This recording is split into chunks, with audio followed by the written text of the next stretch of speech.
les circonstances, dans les événements de la vie, dans la difficulté de la vie, chacun donne son interprétation. Effectivement, selon mon avis, chacun donne son interprétation. Les scientifiques donnent leurs interprétations. Alléluia. Voilà, donc nous nous retrouvons encore cet après-midi afin de pouvoir continuer. On a dit que cette année, c'est l'année de la connaissance et de la prospérité. Et c'est vrai que comme on l'a souvent partagé, hein, vraiment le Seigneur a comme disposé ce temps pour que nous puissions vivre ce mot d'ordre qu'il nous a partagé cette année. Nous allons commencer. Nous allons commencer en lisant le passage suivant. Genèse chapitre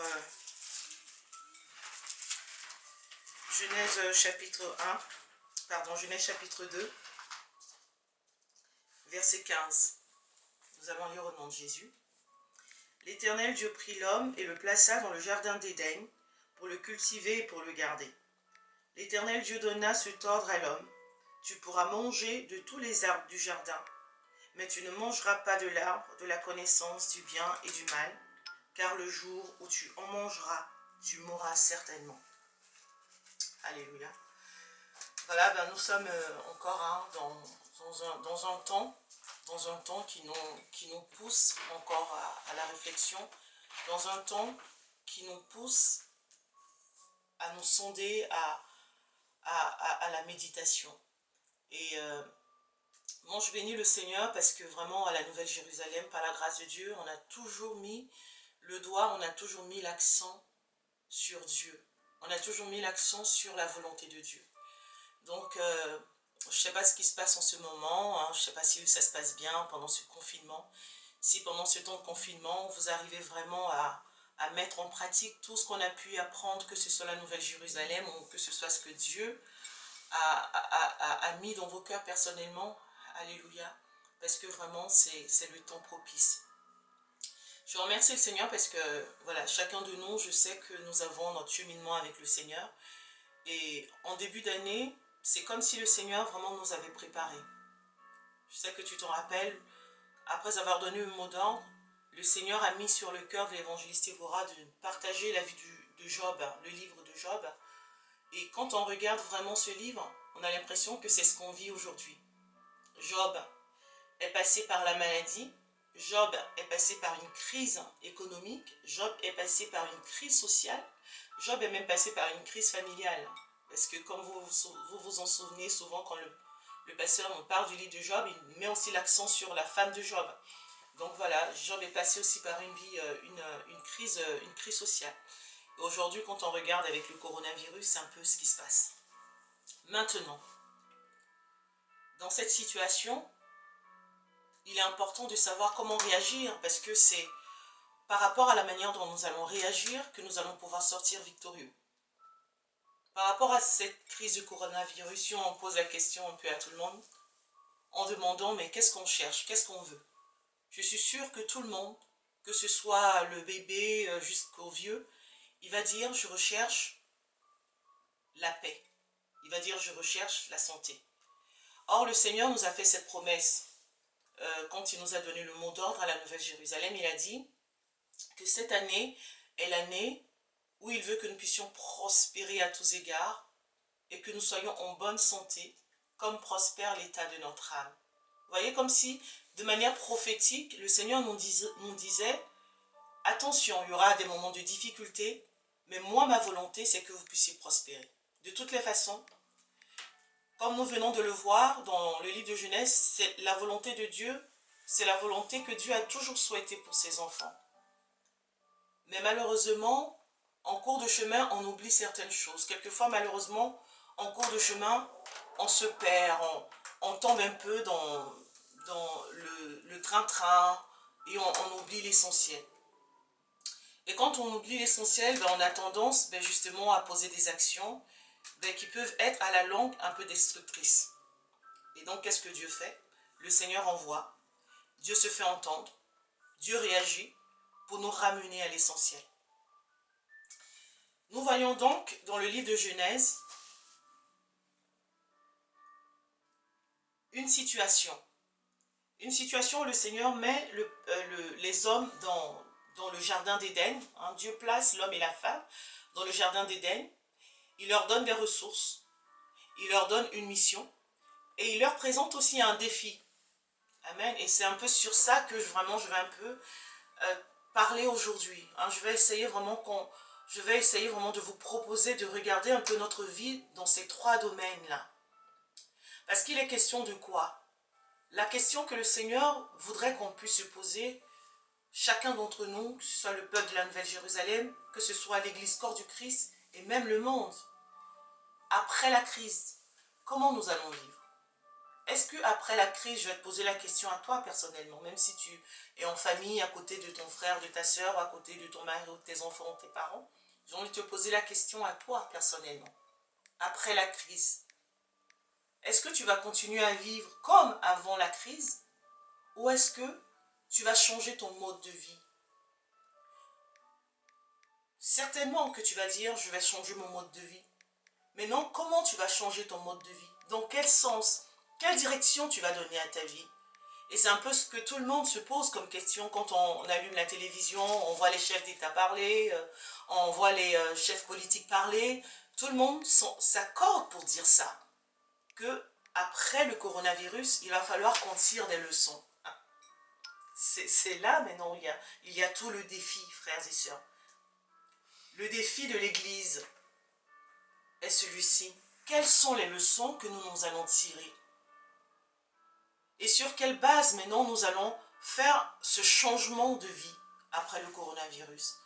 C'est un peu de ça que j'aimerais vraiment qu'on puisse parler. Bien sûr, on en a parlé beaucoup et aujourd'hui j'aimerais vraiment qu'on puisse continuer dans ce sens-là. Nous allons vraiment trouver des clés pour comprendre ce que Dieu lui veut. Ce que le Seigneur attend que nous puissions prendre comme décision. Quelle direction Dieu voudrait que ta vie prenne après le coronavirus.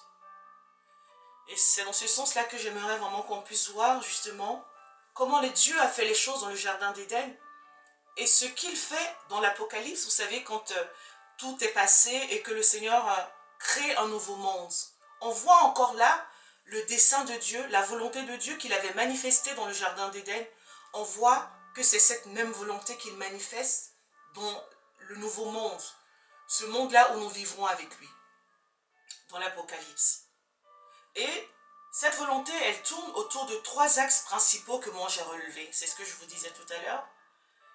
Le Seigneur, lorsqu'il a placé Adam et Ève dans le jardin d'Éden,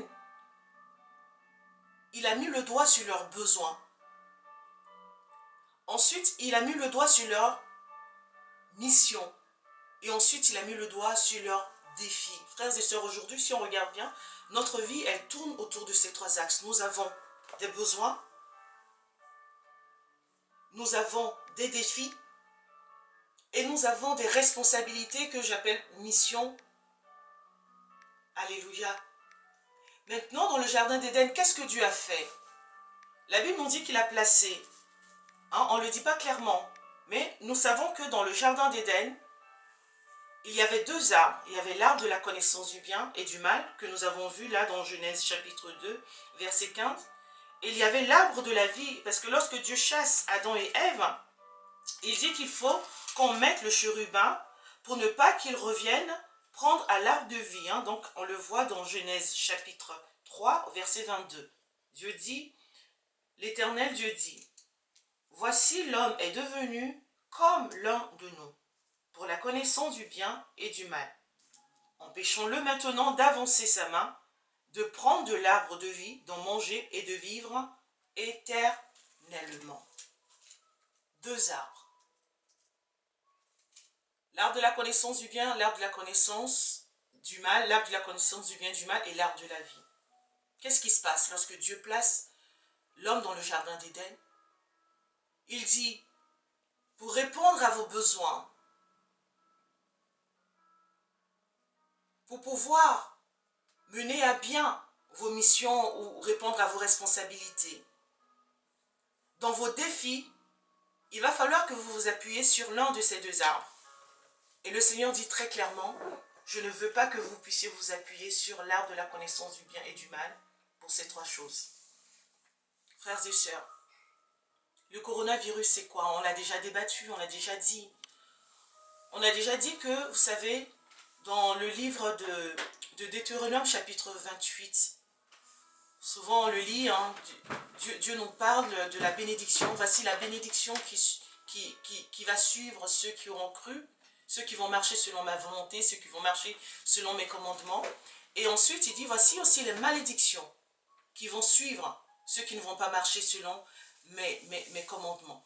Donc, dans ce coronavirus, il y a beaucoup de gens qui vont... Voilà, il y a beaucoup d'explications. Hein. Comme on le disait souvent, hein, la dernière fois, quand on donnait l'enseignement, on disait que voilà, dans les événements de la vie, dans les difficultés de la vie, chacun donne son interprétation. Effectivement, dans ce coronavirus, chacun donne son interprétation. Les scientifiques donnent leurs interprétations, les politiques donnent leurs interprétations.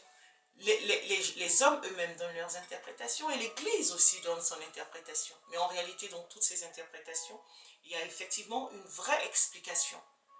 Et cette vraie explication, nous l'avions dit, on avait dit que chaque fois qu'il y a un événement qui arrive dans notre vie personnelle ou en général, il est bien d'aller chercher la réponse, de chercher les explications dans le cœur de Dieu.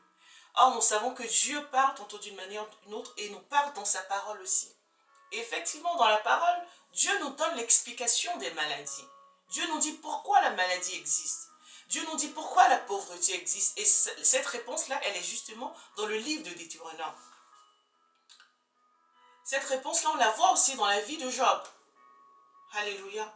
Aujourd'hui, on sait que la maladie est l'une des conséquences du péché. On sait aussi que la maladie peut être envoyée par Dieu aussi pour nous enseigner. Aujourd'hui, beaucoup de gens disent, oui, la maladie, c'est le diable, oui, voilà, c'est ok. Mais en tout cas, nous, en tant qu'enfants de Dieu, nous savons que la maladie est aussi envoyée par Dieu. Et nous avons vu dans le livre d'Apocalypse que Dieu a dit qu'il allait envoyer des fléaux à cause du péché de l'humanité. Donc, le coronavirus est là, frères et sœurs, il faut le dire, à cause du péché. Vous savez, aujourd'hui, j'aimerais vraiment qu'on puisse mettre le doigt sur deux choses, également, très importantes. Le coronavirus nous démontre quoi? Le coronavirus nous parle de l'un des aspects de Dieu. On a dit quoi? Que Dieu se révèle aussi. Hein? Dieu, lorsqu'il parle, il se révèle. Dieu nous donne les traits de son caractère. Nous connaissons Dieu aussi à travers les événements. Alléluia. Et deuxièmement, Dieu nous donne aussi, lorsqu'il parle aussi, il nous donne aussi ses principes. Il nous donne ses commandements. Il nous donne les règles à travers lesquelles il veut que nous puissions marcher pour pouvoir être heureux. Amen. Donc le coronavirus nous parle aussi de ces deux choses. À travers le coronavirus, Dieu nous révèle un des traits de ses caractères. Souvent, surtout nous les chrétiens, nous avons vu le trait de caractère de Dieu qui est l'amour. Dieu est amour et c'est tellement vrai. Frères et sœurs, Dieu est grâce et c'est tellement vrai. Mais il y a une chose que nous avons tendance à oublier. Nous, en tant qu'Église, c'est que Dieu est aussi un Dieu qui hait le péché. Dieu déteste le péché. Dieu ne supporte pas le péché, frères et sœurs. Voilà pourquoi, pour pouvoir résoudre le problème du péché, Dieu n'a pas hésité à envoyer Jésus sur la croix. Dieu n'a jamais dit, ce n'est pas grave, comme j'aime mes enfants, alors ils peuvent pécher, ce n'est pas grave, jamais de la vie. Dieu a dit ça, frère.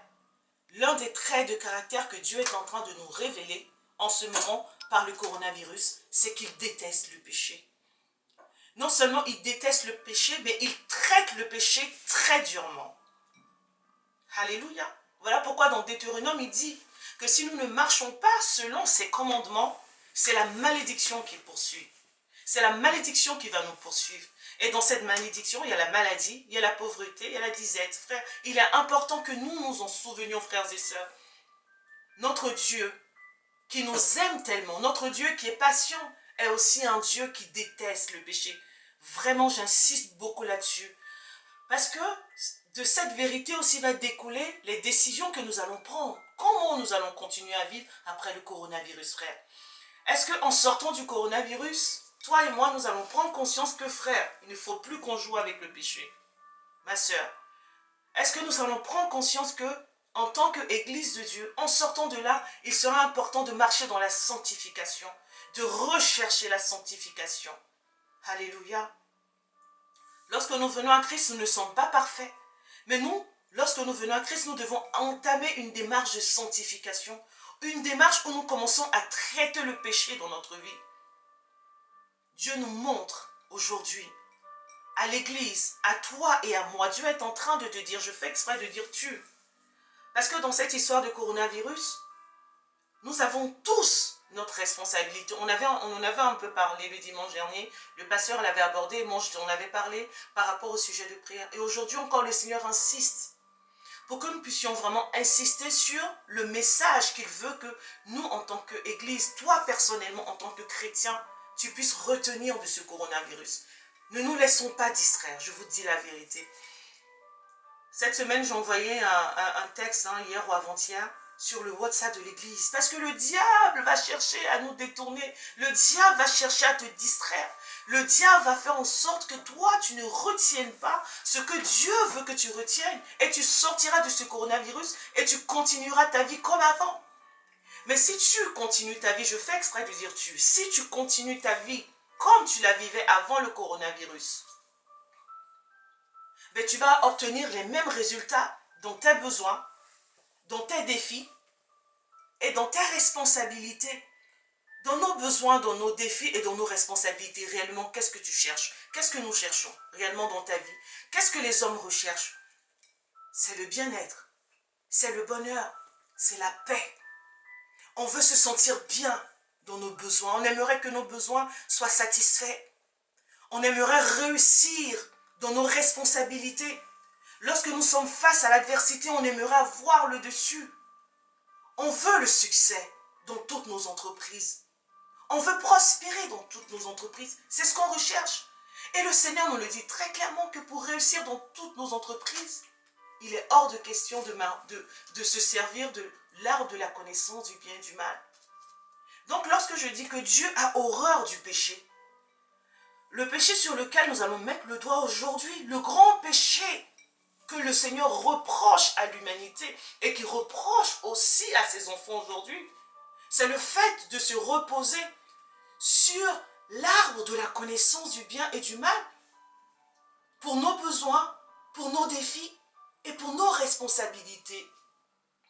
Qu'est-ce que Dieu attend de son Église et qu'il attend même du monde? C'est que nous puissions puiser nos ressources dans l'arbre de la vie pour tous nos besoins.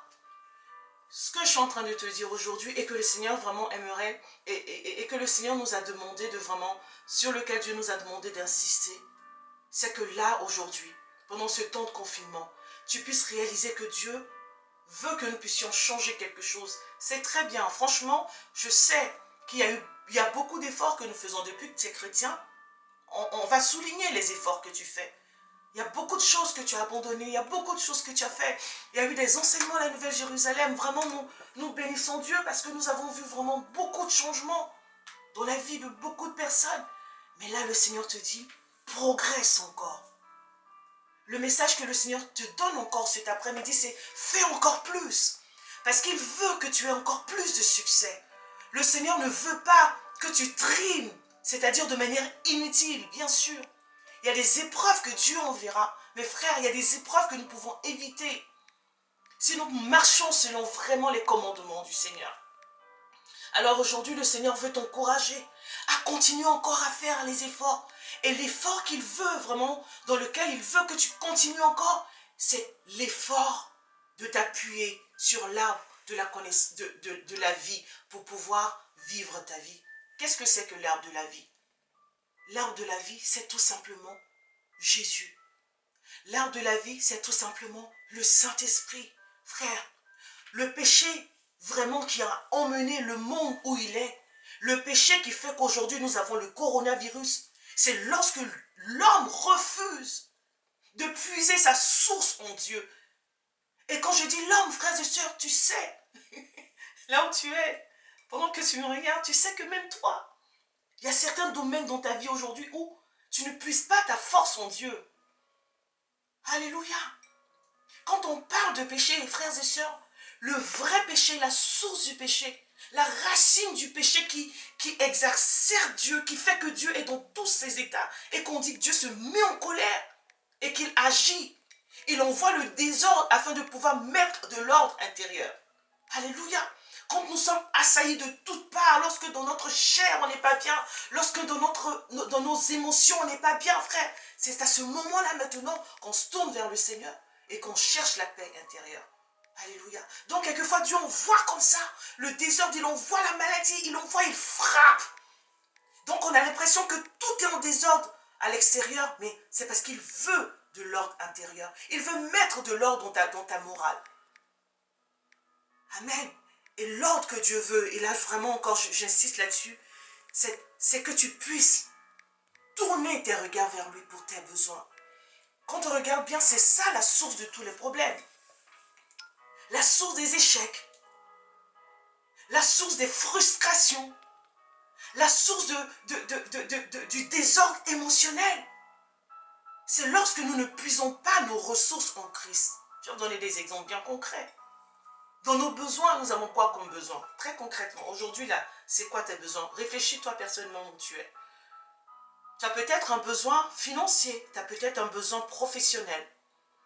Tu as peut-être même un besoin social. Non, le Seigneur te regarde.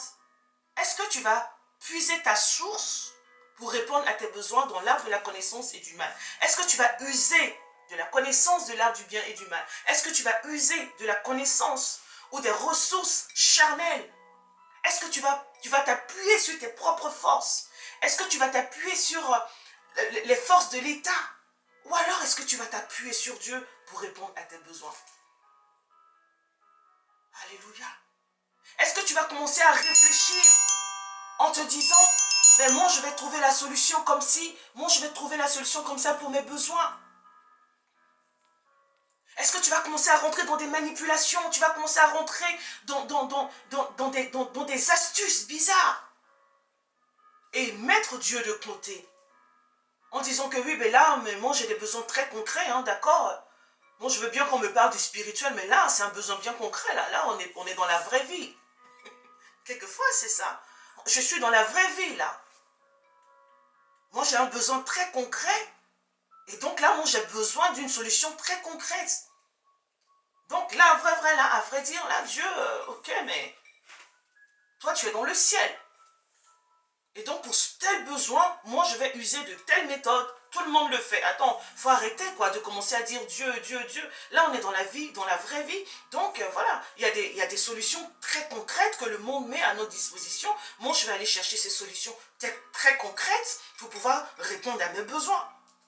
Là, j'ai besoin d'argent. Dieu ne va pas faire tomber l'argent du ciel. Ok. Bon, je suis bien d'accord. On dit, c'est pas en lisant la Bible. Vous voyez ce que je veux dire? Pour tes besoins. Donc, qu'est-ce qu'on fait? Amen. Dieu ne veut plus. Ce qui met Dieu en colère, c'est lorsque tu te bases sur l'arbre de la connaissance du bien et du mal. Tu te bases sur ta chair. Tu te bases sur toutes les autres sources que Dieu. Tout sauf Dieu. Donc, quelquefois, nous, dans l'église, c'est ce qu'on fait. C'est la vérité. Il faut qu'on se dise la vérité.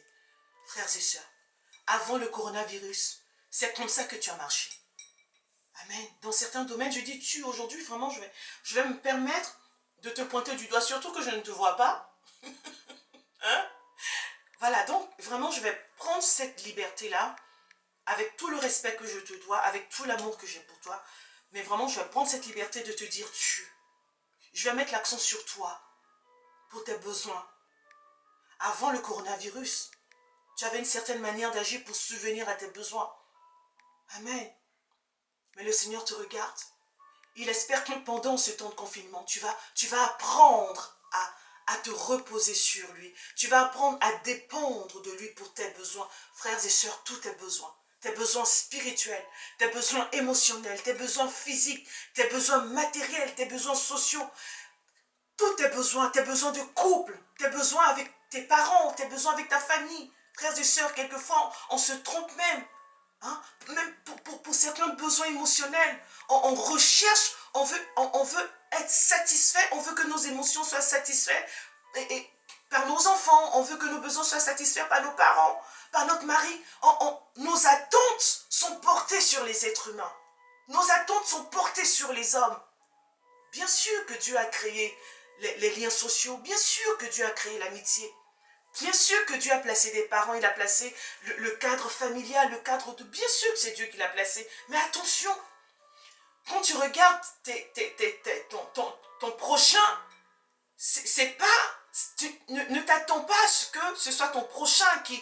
Mais tu t'attends à Dieu à travers ton prochain. Alléluia. Dieu qui a créé les liens sociaux. Dieu qui a créé les relations familiales. Attends-toi à Dieu en l'autre. Alléluia. Pour répondre à tes besoins. Sinon, tu passes par la frustration. Et c'est quand on est dans la frustration parce que l'autre qui aujourd'hui est imparfait. Alléluia. À cause du péché, nous sommes tous imparfaits. Donc si pour répondre à tes besoins émotionnels, tu attends tout de tes parents, tu attends tout de tes enfants, tu attends tout de ton mari ou de ta femme ou de tes amis, tu seras frustré. Et la frustration, justement, va créer des choses qui vont te pousser au péché. Donc frère, le Seigneur espère que pendant ce temps de confinement, pour tes besoins, tous tes besoins, même s'il y a des structures qui sont là, établies par les hommes, mais Dieu veut qu'à travers le travail qu'il t'a donné, à travers les aides sociales, à travers toutes ces choses que ton pays peut mettre à ta disposition, à travers toutes ces ressources que ta famille peut mettre à ta disposition, Dieu veut que ce soit lui que tu vois à travers. Frère, la Bible nous dit de ne pas nous confier dans l'homme. La Bible nous dit de ne pas nous confier dans les chars et dans les chevaux pour nos besoins. Ce que Dieu attend de toi, c'est que tu te reposes sur lui pour tes besoins.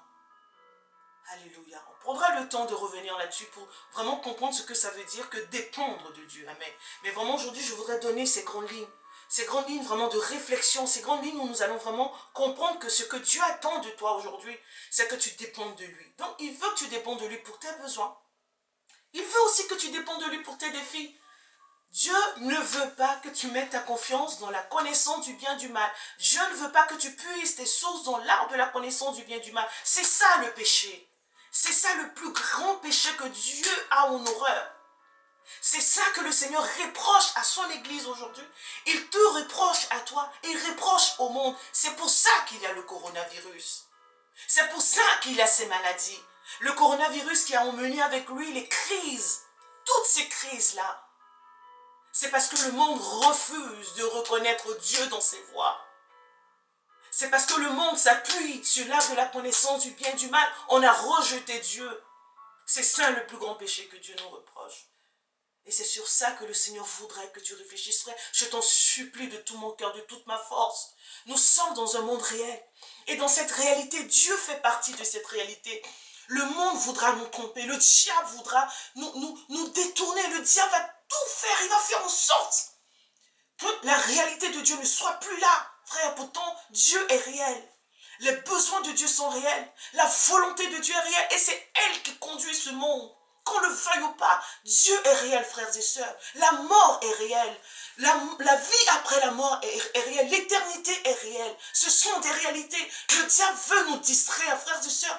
Le Seigneur, justement, a voulu vraiment nous faire sortir de cette distraction. Donc, pendant que nous sommes dans ce temps de confinement, ne te laisse pas distraire par des sujets bidons. Alléluia. La seule chose qui va toucher Dieu et qui aura une valeur pour ta vie, qui va t'apporter la véritable paix, la véritable solution, le véritable succès, frères et sœurs, c'est tout ce que tu feras dans ta responsabilité et qui aura pour fondement l'arbre de la vie. Lorsque tu feras les choses avec la force du Saint-Esprit, lorsque tu feras les choses dans la volonté de Dieu, frères et sœurs, ne laisse pas le diable te distraire. Dieu est réel. Le monde dans lequel on est réel. Frères et sœurs, il y a des personnes qui vont peut-être sortir de cette maladie guérie, mais qui à la fin des comptes vont passer leur temps, l'éternité en enfer. Il y a des personnes qui vont peut-être mourir pendant ce coronavirus, mais qui auront entendu parler de Jésus, qui auront donné leur vie à Christ, parce que pendant ce temps-là de coronavirus, ils auront pris conscience de ce qui s'est passé. Et qui vont se tourner vers le Seigneur, et ces personnes vont passer l'éternité dans les mains du Seigneur, dans la paix et la joie. Oh frère, regardons ce qui est essentiel aujourd'hui. Et c'est ce que le Seigneur veut faire. Dieu nous reproche notre péché. À cause du péché, le coronavirus est là. Et ce péché, c'est que nous le rejetions. Nous ne le reconnaissions pas dans nos voies. Alléluia. Pour tes besoins, Dieu veut que tu apprennes à t'abandonner. Que tu lui fasses confiance, que tu dépends de lui pour tes besoins.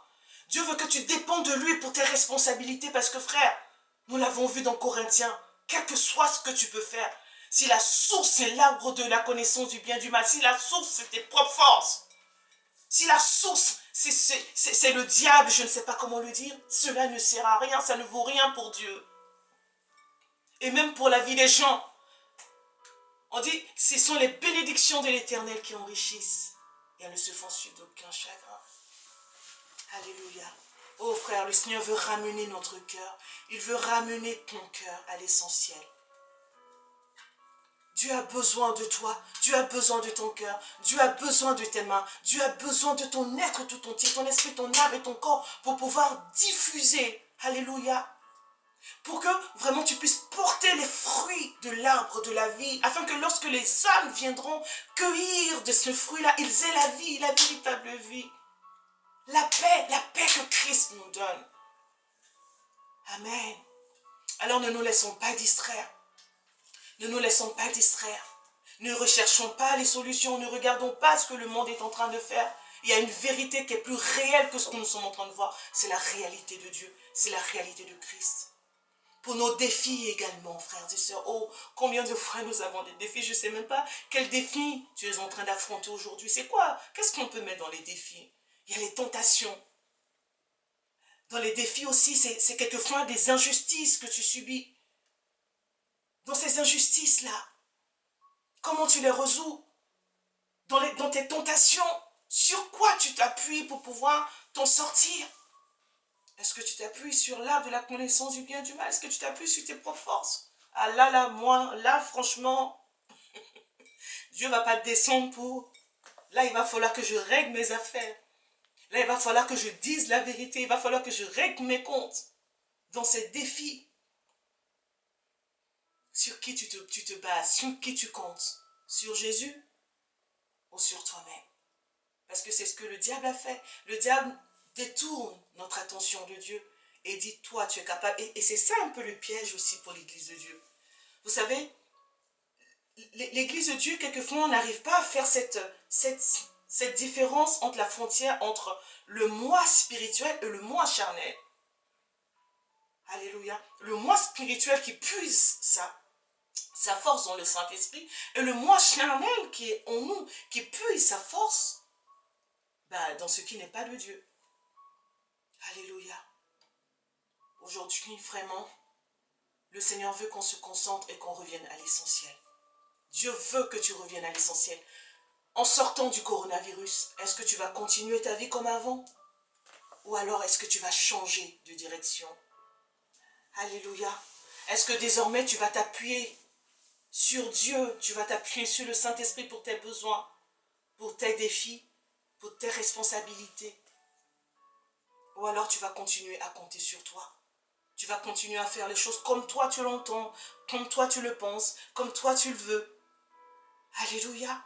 Est-ce que tu vas prendre tes responsabilités dans ton couple, dans ta famille, dans ton travail, selon la volonté de Dieu, selon les principes de Dieu? Ou alors tu vas continuer à marcher selon tes propres pensées, selon, comme on dit, les réalités du monde? Non, Dieu veut que nous puissions marcher dans ces réalités, dans les réalités du royaume de Dieu. Oh frères et sœurs, on dit, l'humanité entière attend avec un ardent désir la révélation des fils de Dieu qui vont justement révéler les principes du royaume, les réalités du royaume. Aujourd'hui, l'église, tout le monde à l'église crie, nous voulons voir la puissance de Dieu. Nous voulons voir des guérisons, nous voulons voir des miracles. Mes frères et sœurs, tant que nous marcherons, tant que nous puiserons nos sources dans l'arbre de la connaissance du bien et du mal, nous ne verrons jamais la main de Dieu. Nous allons continuer à marcher dans la médiocrité, dans des slogans. Et c'est pas ce que Dieu veut. Justement, Dieu veut que des choses changent. Le Seigneur a dit, c'est l'année de la prospérité, frère. Il a dit d'abord la connaissance de Dieu. L'année de la connaissance. Vous voyez comment le Seigneur est en train de faire les choses extraordinaires. Dieu est en train de préparer quelque chose d'extraordinaire. On ne peut même pas imaginer ce qui va se passer. Et voilà pourquoi vraiment, toi et moi, On doit arrêter de se laisser distraire. Alléluia. Pourquoi je dis ça? Parce que vraiment, il y a tellement de choses. Je ne sais pas comme si comme moi, vous aussi, vous recevez. Tu es chez toi et puis on t'envoie des choses, on t'envoie des vidéos. On t'envoie, mais ne te laisse pas exposer. Je t'en supplie, ne te laisse pas exposer. Et il y a des personnes qui, eux, on leur envoie même pas. Eux-mêmes, ils vont sur Facebook et puis commencent à chercher. Pour rigoler, je vais dire, c'est pas nous à la Nouvelle-Jérusalem. Mais toi, tu sais. Toi-même, tu sais. Vous savez, mais le sujet est trop sérieux. Va pas t'exposer toi-même. Alléluia. Et il y a un nouveau truc en ce moment. Et c'est vrai que ça nous intéresse, nous, en tant qu'Africains. Hein? Et là aussi, vous allez voir, on va comprendre quelque chose en tant qu'Africains. En ce moment, sur les réseaux sociaux, il y a beaucoup de choses qui nous parlent voilà, des vaccins qu'ils veulent envoyer en Afrique pour vacciner et tout. Dans mon partage avec le Seigneur m'a fait comprendre quelque chose. Vous savez, je viens de vous dire quoi, que dans nos défis, sur qui nous allons compter? C'est vrai que cette espèce d'injustice-là qu'il y a, cette espèce-là de manière de traiter les Africains qu'il y a, ce sont des réalités. Mes frères et sœurs, comment est-ce que nous allons sortir de cette situation? L'Afrique ou les Noirs en général. Les Noirs en général, il faut le dire. Comment nous allons sortir de ça? Vous avez vu comment Martin Luther King a fait? Vous savez, Martin Luther King, c'était un pasteur, mais quand on lit la biographie de Martin Luther King, bien sûr ils sont sortis, ils ont fait des marches, ils ont fait toutes ces choses-là, mais quand on lit la vie de Martin Luther King, frère, c'est quelqu'un qui passait beaucoup de temps dans la prière. Martin Luther King, quand il faisait ces choses, il était d'abord dans la prière, comme le roi David. Il parlait avec Dieu, il discutait avec Dieu. Il savait que pour ses responsabilités, il devait puiser sa source, il devait puiser sa force, il devait puiser sa stratégie parce qu'il avait compris que c'était la mission de Dieu. C'est Dieu qui lui a donné cette mission. Dieu t'a placé à côté d'un homme, il t'a placé à côté d'une femme, dans une famille avec des enfants. Dieu t'a placé là. Et donc, nous devons compter sur Dieu pour pouvoir mener à bien nos missions auprès de ces personnes. Martin Luther King ne comptait pas sur une telle chose ou une telle chose. C'est sur Dieu d'abord. Et ensuite, Dieu lui montrait les stratégies à faire. Dieu emmenait des sources, Dieu emmenait des personnes autour de lui. Dieu envoyait des conseillers nécessaires. Mais la première personne vers qui se tournait, c'était Dieu, comme le faisait le roi David.